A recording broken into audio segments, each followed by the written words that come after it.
అభివృద్ధి చెందిన నగరాల్లో ట్రాఫిక్ అనేది వాహన వినియోగదారులకు అతిపెద్ద సమస్యగా మారిపోయింది.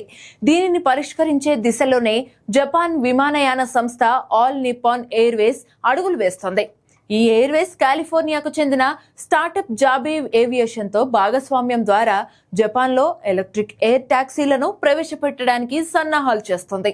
ఇప్పటికే ఈ రెండు కంపెనీలు ఒక జాయింట్ వెంచర్ ను స్థాపించాలని ప్రణాళికలు సిద్ధం చేసుకున్నాయి. దీని ద్వారా 100కి పైగా electric vertical takeoff and landing టాక్సీలను మోహరించాలని లక్ష్యంగా పెట్టుకున్నాయి. 2027 నాటికి కార్యకలాపాలు ప్రారంభించనున్నాయి.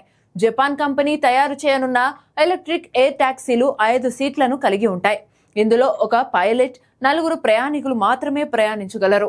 ఇది గంటకు 320 కిలోమీటర్ల వేగంతో ప్రయాణించనుంది. ఈ తరహా టాక్సీలు అందుబాటులోకి వచ్చిన తర్వాత నరిటా, హనెడా విమానాశ్రయాలు సెంట్రల్, టోక్యో మధ్య ప్రయాణించడానికి కేవలం 15 నిమిషాల సమయం మాత్రమే పడుతుందని ఆల్ నిప్పాన్ ఎయిర్వేస్ వెల్లడించింది.